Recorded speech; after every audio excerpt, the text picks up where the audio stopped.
ప్రార్థన చేసిన సహోదరులకు ప్రభు నామములో వందనాలు తెలియజేస్తూ ఉన్నాను.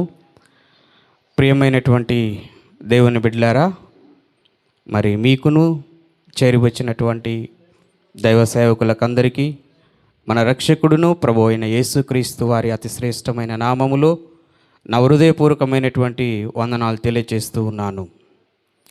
ఇది 2వ దినము ముగింపు సభ. నేను ఈ ప్రాంతంలో గొప్పగా సభలు పెట్టాలని కలలు కన్నాను. ఆలయకు వచ్చినప్పుడు అవి ఇప్పుడే చిన్న చిన్నగా కార్యరూపకం దాల్చుతున్నవి. ఇక్కడ సభలు పెట్టాలనుకున్నప్పుడు ఆలోచన చేసినప్పుడు 2 రోజుల 3 రోజులని ఆలోచన చేసినాం. ఫస్ట్ టైం కదా, 3 రోజులు పెడితే తట్టుకోలేములే, 2 రోజులు పెట్టుకుందామని మేము అనుకున్నాం. అంటే ఎప్పుడు క్లాసులు పెట్టేది కానీ సభలు పెట్టలేదు అని 2 రోజులు మేము సభలు నిర్వహించడం జరిగింది. దీనికి స్పీకర్గా ఎవరిని పెట్టాలి అని ఆలోచన చేశాము, ప్రార్థన చేశాము. వాక్యం చెప్పడానికి ఎవరిని ఆహ్వానించాలి అని ప్రార్థన చేస్తూ ఉన్నాం. మాకు 2 వచ్చారు మా మనసులోకి. ఒకటి హైదరాబాదు పీటర్ గారు, అలాగే దయాకర్ సార్ గారు. అయితే దయాకర్ సార్ గారు హెల్త్ విషయంలో చెప్పగా నిలబడగలడా అని మేము ఆలోచన చేశాము. ఇంకొంతమంది సహోదరులు ఎందుకులేయా వేరే వాళ్ళని పిలువని అన్నారు. కానీ నా మనసు ఎందుకైనా కూడా నా మనసు ఎక్కువ కమిట్మెంట్తో పనిచేస్తుంది. మనిషి హోదాను బట్టి, డబ్బును బట్టి, వ్యక్తులను బట్టి పని చేయదు. వాళ్ళు ఎలాంటి వారైనా సరే ఒక ప్రిన్సిపల్స్ ఉంటాయి, ఒక నీతి నియమాలు, వాటికి కమిట్ అయి పనిచేస్తుంటాను నేను. ప్రారంభ దశలో మొస్సంగిలో సేవలో ఉన్నప్పుడు మమ్మల్ని ఎంతగానో బలపరిచారు దయాకర్ సారు. మాకు మొస్సంగిలో సేవ ప్రారంభించినప్పుడు వారే మాకు తోడుగా ఉన్నారు. వారితోనే ఈ సభ ప్రారంభించాలి అనుకున్నాం. కానీ సారు కొన్ని వాటి వల్ల వస్తాడో రాడు అనుకొని మేము సందేహించాం. బట్ ఏది ఏమైనప్పటికీ కూడా సార్ వచ్చాడు ఇక్కడికి. అందరూ గట్టిగా చప్పట్లు కొట్టండి.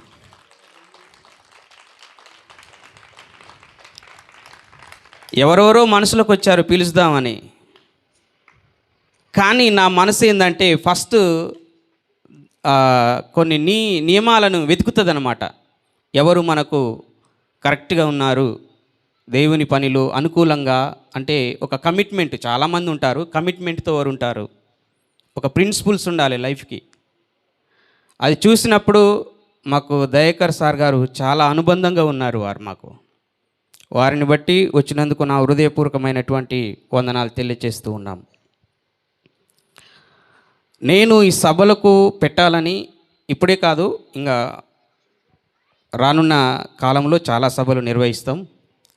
ఈ సభలు పెట్టాలని ఆలోచన చేసి చాలా సబ్జెక్టులు, చాలా పాఠ్యాంశాలు రాసిపెట్టాను. రాసిపెట్టి దాదాపు 100 దాకా రాశాను అంశాలు. ఈ ఫస్ట్ సారి సభ పెడుతున్నాం కదా, ఈ సభలో ఏం అంశం మాట్లాడితే బాగుంటుంది అని ఆలోచన చేశాను. నేను ఆలోచన చేసి ప్రార్థన చేశాను. సభలో ఏ అంశం మాట్లాడితే బాగుంటుంది, ఏ అంశముతో ముందుకెళ్ళాలి అని ఆలోచన చేశాను. ఆలోచన చేసినప్పుడు నా ఆత్మలో కలిగిన ప్రేరణ ఏంటంటే, సిద్ధపడుతున్నావా చివరి యాత్రకు అన్న అంశము ఈ టైటిల్తో పోతే బాగుంటుంది అని అనుకున్నాను. కానీ ఆ టైటిల్ పెట్టలేదు, ఓన్లీ రక్షణ సువార్త సభ అని పెట్టాము. నిన్నటి దినాన మన పీటర్ అయ్య గారు కొన్ని విషయాలు మాట్లాడారు. నిన్న చెప్పాను కొన్ని అంశాలు చెప్తానని. సరే, ఏదేమైనప్పటికీ మన మధ్యలో దైవ సేవకులు ఉన్నారు కాబట్టి వారికి ఎక్కువ సమయాన్ని ఇద్దాము.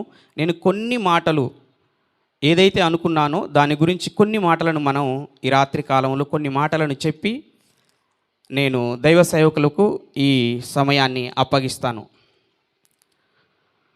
సిద్ధపడటం. సిద్ధపాట అనేది అది ఏ విషయానికైనా సరే చాలా ప్రాముఖ్యత.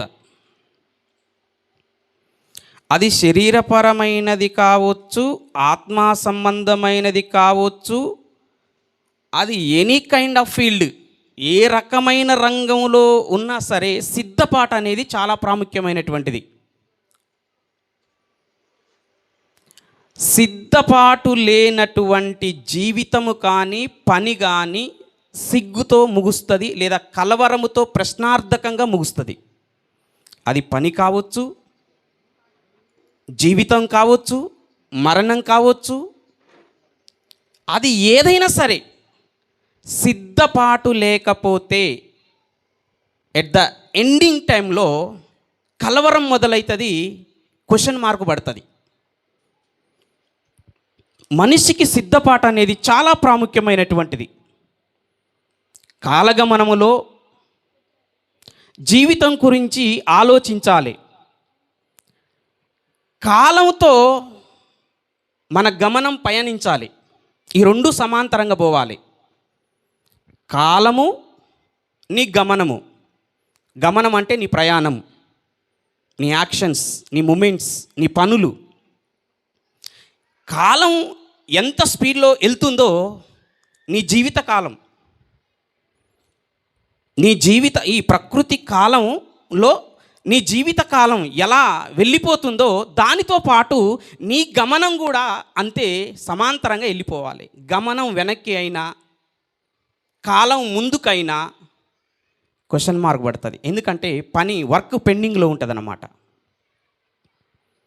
అందుకోసమే కాలగమనములో ఈ చిన్న చిన్న పనులకు మనం సిద్ధపాటు పడకపోతే ఎండింగ్లో అదొక గుణపాఠం నేర్పుతుంది. అవన్నీ కూడా ఆలోచిస్తే ఎండ్ ఆఫ్ ద డే ఒకటి మిస్ కాంది ఉంటుంది. ఏంటిది అది?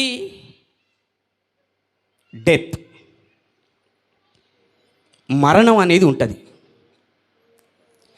నీ జీవిత కాలంలో నువ్వు చాలా యాత్రలు చేసి ఉండొచ్చు.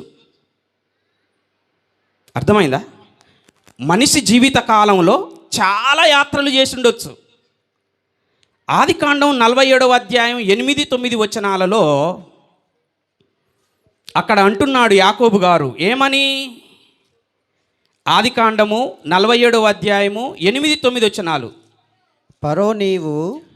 ఫరో అడుగుతున్నాడు యాకోబుని, నీవు జీవించిన సంవత్సరములు ఎన్ని అని యాకోబును అడిగినందుకు యాకోబు నేను యాత్ర చేసిన సంవత్సరములు 130. నేను జీవించిన సంవత్సరములు కొంచెముగాను దుఃఖ సహితమైనవిగా ఉన్నవి. అవి నా పితరులు యాత్ర చేసిన దినములలో వారు జీవించిన సంవత్సరములన్నీ కాలేదని ఫరోతో చెప్పి నేను యాత్ర చేసిన సంవత్సరములు 130. బ్రతికిన సంవత్సరాలు ఎన్ని? 147. 28వ వచనంలో ఉంటుంది. అంటే ఏం యాత్ర చేసిండు ఈయన? సంవత్సరాలు. అలాగే నా పితరులు యాత్ర చేసిన దినాలంట. యాకోబు యాత్ర అయ్యింది.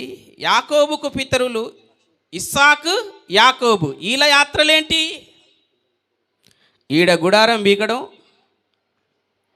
గుడారాన్నంతా మూటగట్టి గాడిద మీద వేసుకోవటం, ఇంకో ప్రాంతానికి వెళ్ళడం, అక్కడ గుడారాన్ని వేసుకోవడం, అక్కడ గుడారాన్ని బీకడం, ఇంకో ప్రాంతానికి వెళ్ళడం, అక్కడ గుడారానికి వేసుకోవడం. అంటే వాళ్ళ జీవితం ఎలా ప్రయాణించింది? యాత్రలు.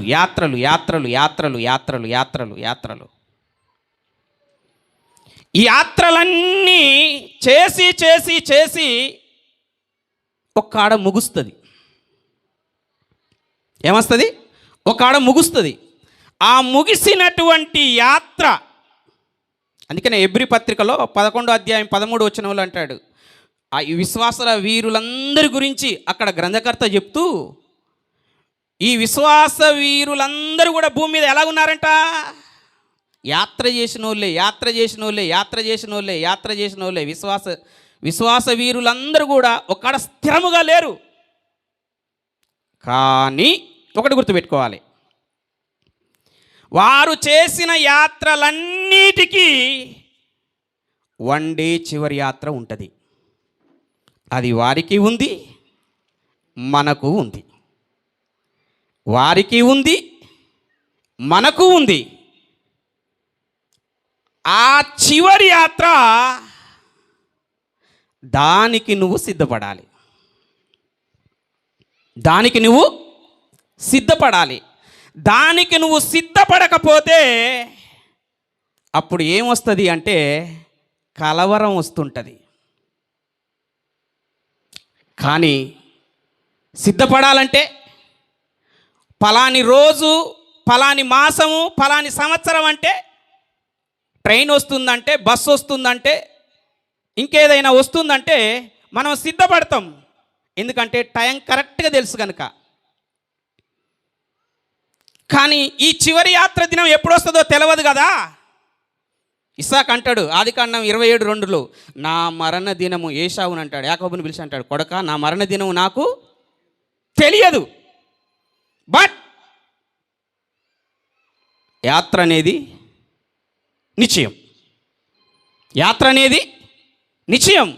నిశ్చయము కానీ అది నాకు తెలియదు.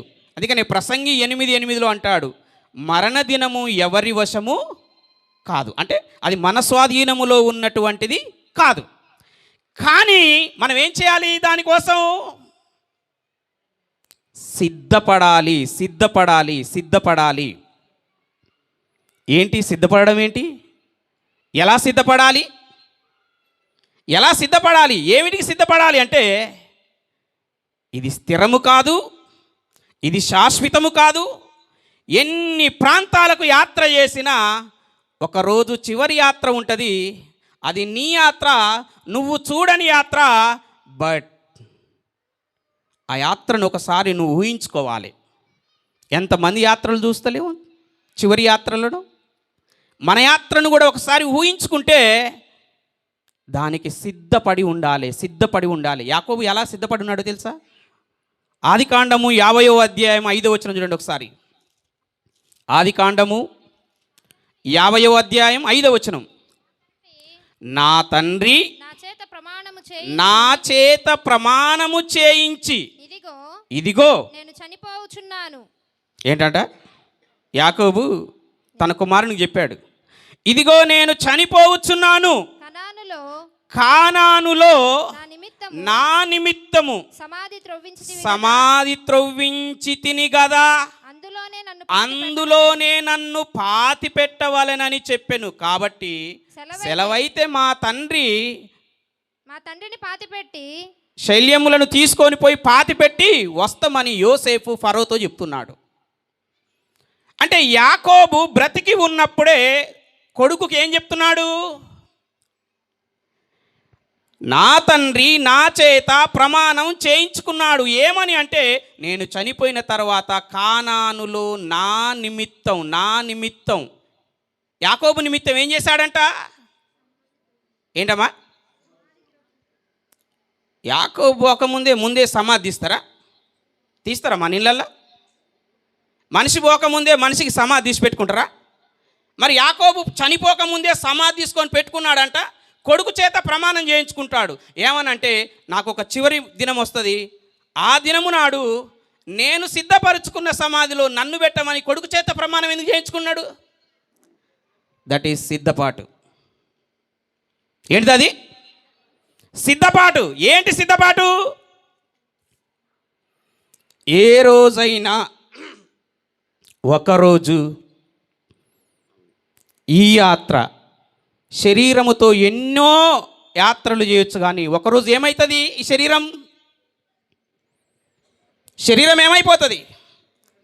అన్యునివైతే పాడెలో పెట్టి యాత్ర చేస్తారు, క్రైస్తవునైతే పెట్టెలో పెట్టి యాత్ర చేస్తారు.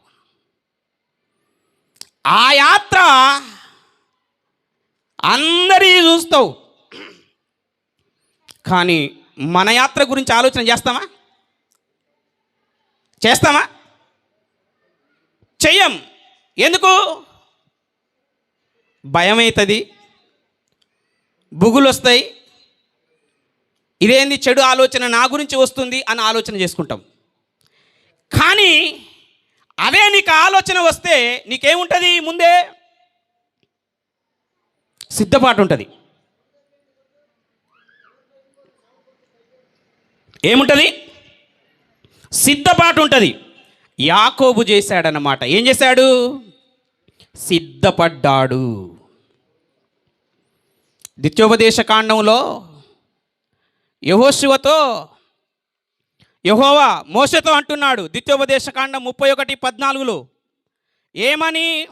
ఇదిగో మోషే, నీ మరణ దినములు ఏమైనాయట? ఏమైనాయమ్మా అన్నా కొంచెం పెట్టు. నీ మరణ దినములు ఏమైనాయి? మరి ఏం చేయాలి? దేవుడు మోషే గుర్తు చేస్తున్నాడు. ఏమని? నీ మరణ దినములు సమీపించినవి మోషే. మరి ఏం చేయాలి? ఏం చేయాలి? సిద్ధపడు, సిద్ధపడు, సిద్ధపడు, సిద్ధపడు. ఏమిటికి సిద్ధపడాలి? ఏమిటికి సిద్ధపడాలి? ఆఫ్టర్ డెత్ నువ్వు ఎక్కడ పోతావు? మరణం తర్వాత నువ్వు ఎక్కడికి పోతావు? సిద్ధపాటు ఉంటే సిద్ధపడిన స్థలానికి పోతావు. సిద్ధపాటు లేకపోతే సిద్ధపాటు లేని స్థలానికి వెళ్ళిపోతావు. చస్తామన్న విషయం తెలుసు, దానికోసం మాత్రం సిద్ధపడం.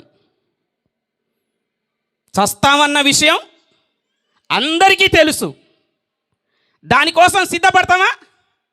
సిద్ధపడం. ఎందుకు? నా వయసు ఇంకా చాలా ఉంది కనుక అది నాకు ఇప్పుడు రాదు. ఒకవేళ పలాని రోజున, పలాని టయాన, పలాని గంటన వస్తుంది అని తెలిస్తే నువ్వు సిద్ధపడతావు. కానీ అది ఎప్పుడు వస్తుందో నీకు తెలియదు కనుక ఆల్వేస్ బీ రెడీ. సిద్ధపడి ఉండాలి. ఎప్పుడూ సిద్ధపడి ఉండాలి. ఎప్పుడూ సిద్ధపడి ఉండాలి. యెహోషువతో, మోషేతో అంటున్నాడు, నువ్వు సిద్ధపడి ఉండు. యెహోషువతో కూడా అంటున్నాడు దేవుడు. ఏమని? నీవు మరణము కాబోతున్నావు గనక నువ్వు సిద్ధపడి ఉండు.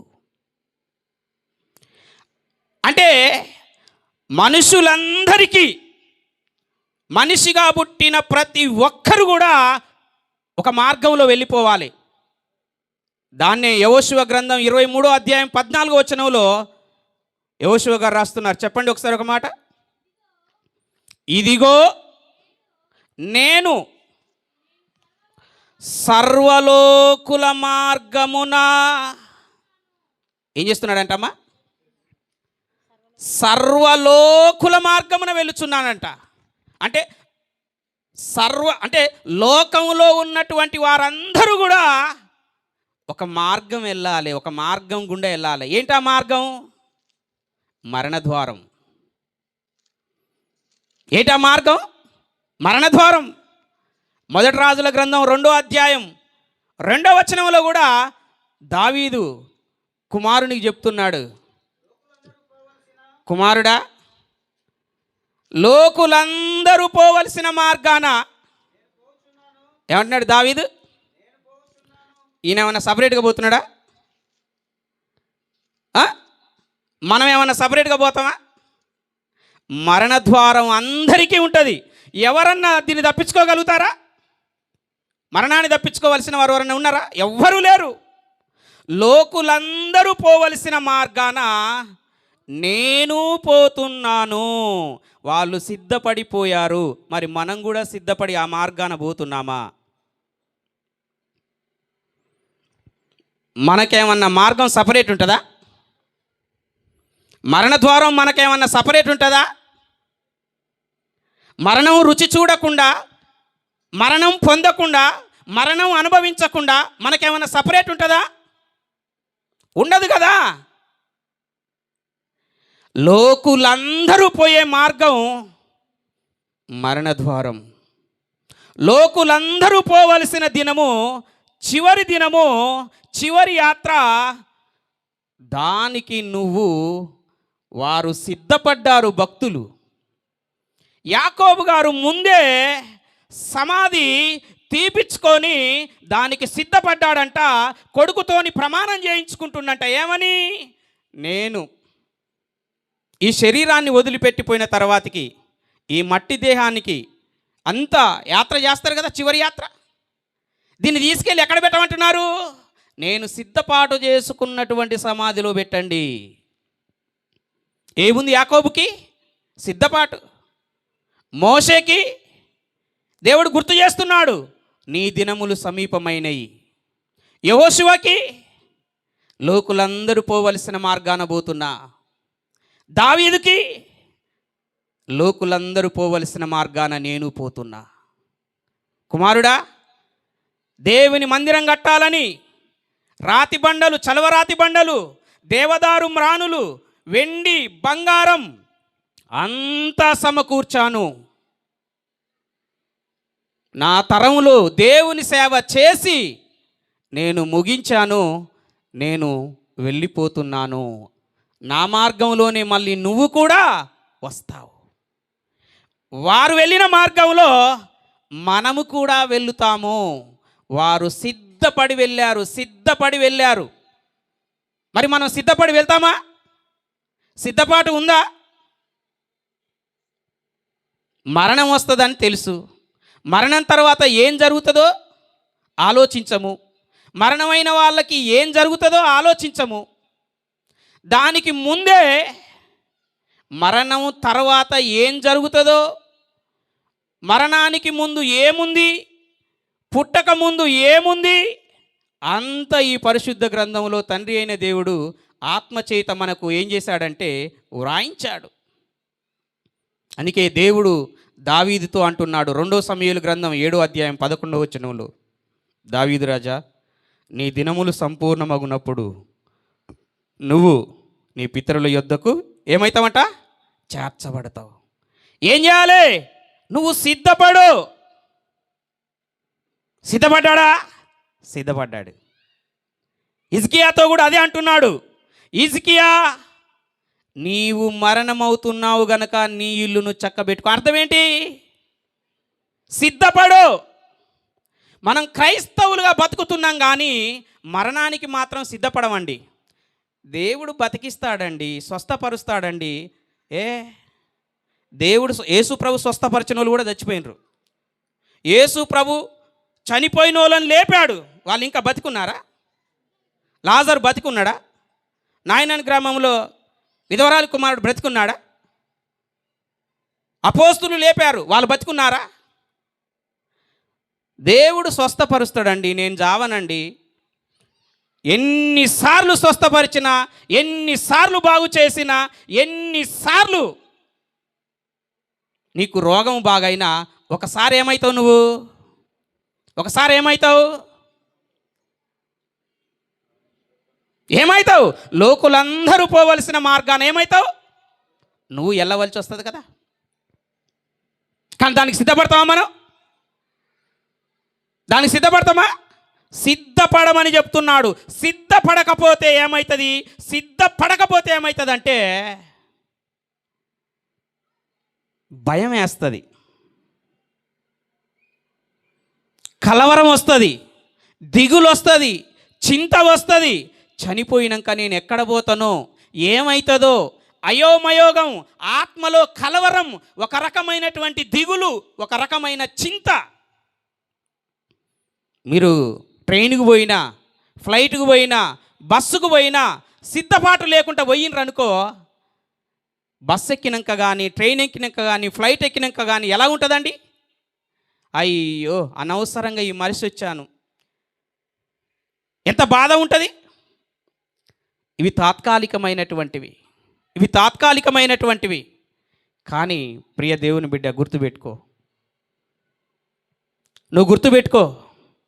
ఏం గుర్తుపెట్టుకోవాలి అంటే, ఈ లోకంలో నువ్వు ఎక్కడెక్కడనో యాత్రలు చేయవచ్చు, కానీ ఒక యాత్ర, చివరి యాత్ర నీకంటూ ఉంటుంది, అది నాకంటూ ఉంటుంది, మనందరికీ ఒక చివరి యాత్ర ఉంటుంది. ఆ చివరి యాత్రను ఎలా ఉండాలనుకుంటున్నావు ఆలోచించు ఒకసారి. ఉంటుంది కానీ అయ్యగారు నాకు ఇప్పుడు ఉండదు. ఉంటుంది, కరెక్టే అయ్యగారు, కానీ ఎప్పుడు ఉండదు?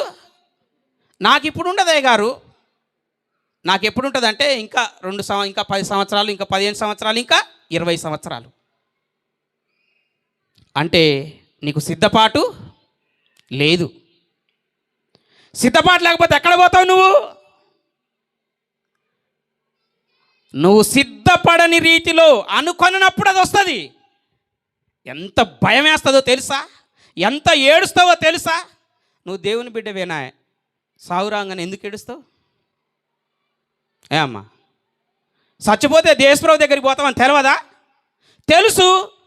అయ్యా దేవుడు బతికించాలయ్యా, నన్ను బాగు చేయాలయ్యా. ఎందుకు ఏడుస్తావు?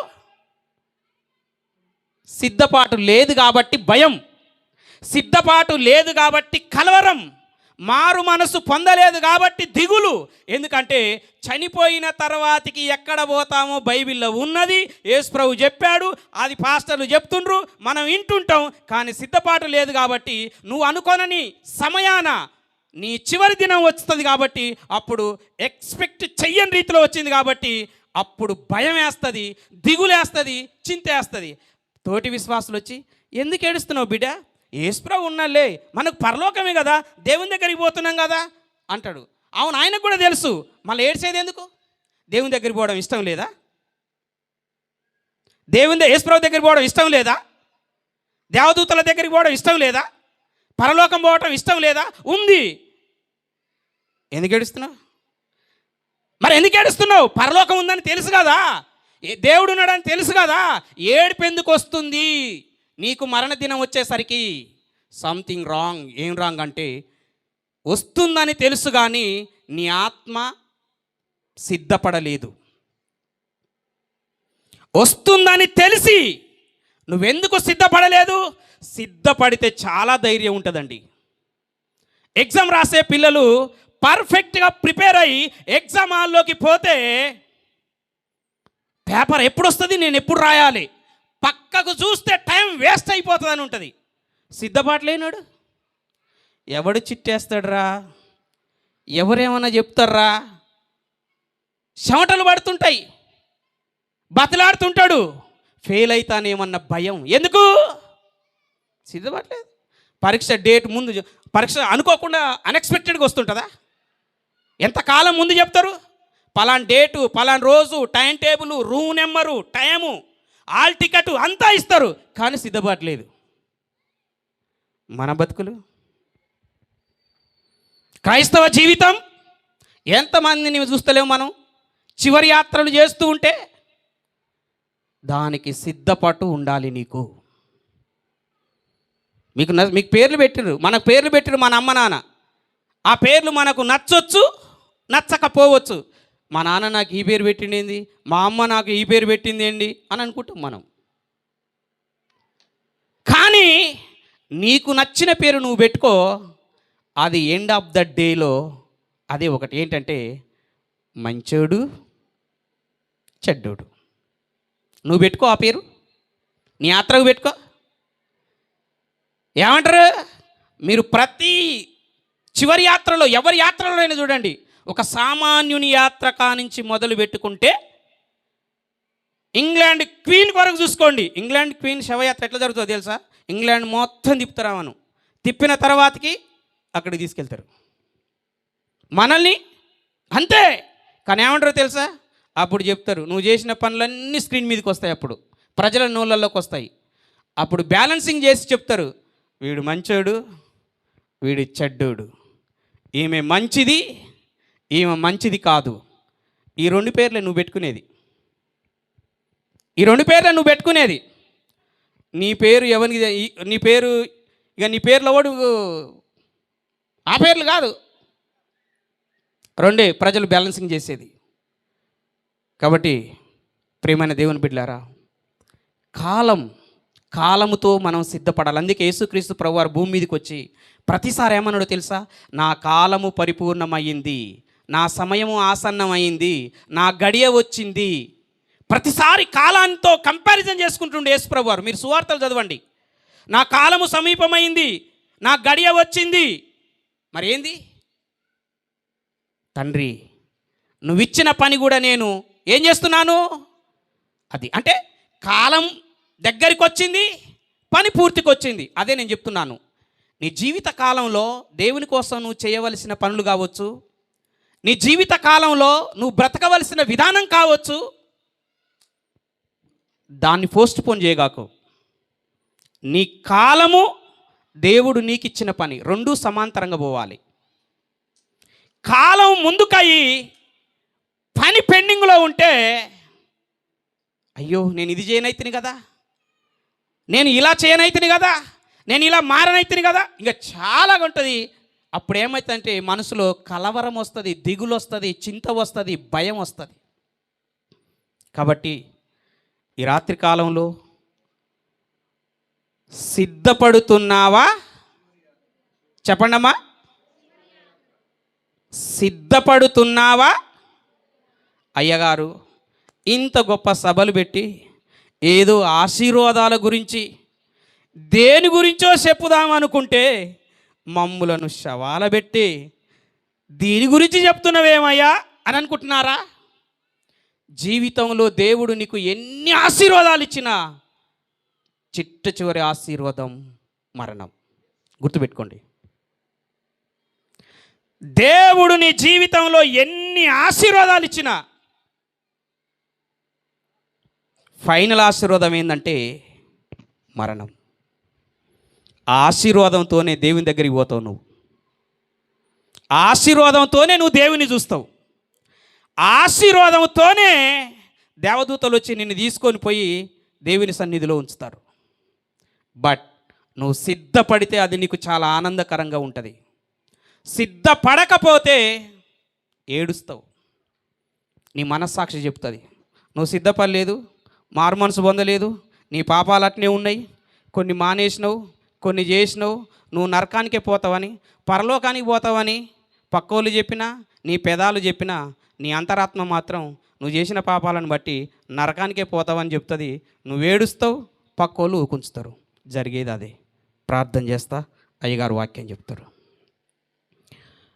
పరిశుద్ధుడా, ప్రేమగల తండ్రి, కృపగల దేవ, ఇదిగో నాయన, సిద్ధపడుతున్నావా చివరి యాత్రకు అన్న ఈ ప్రసంగాన్ని తండ్రి, గత 2-3 సంవత్సరాల నుంచి దేవా ఈ అంశముతోనే ఈ సభలు ప్రారంభించాలని మీరిచ్చిన తలంపుకై మీ కృతజ్ఞతాస్తుతులు.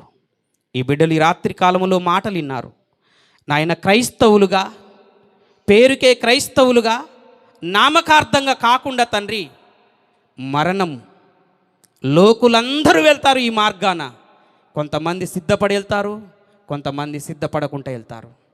కానీ మేము అలా కాకుండా తండ్రి, మేము ఆత్మీయతలో సిద్ధపడి పరిపూర్ణమైన మారు మనసు పొంది పరిశుద్ధత కలిగి నాయన ధైర్యము గలవారమై నీ సన్నిధికి వచ్చుటకు పరిపూర్ణమైన మారు మనసును, పరిపూర్ణమైన పరిశుద్ధత, భక్తిని మాకు ప్రసాదించి మమ్మల్ని అందరినీ సిద్ధపరచుమని యేసుక్రీస్తు నామమున అడిగి వేడుకొని ప్రార్థిస్తున్నాం తండ్రి. ఆమేన్.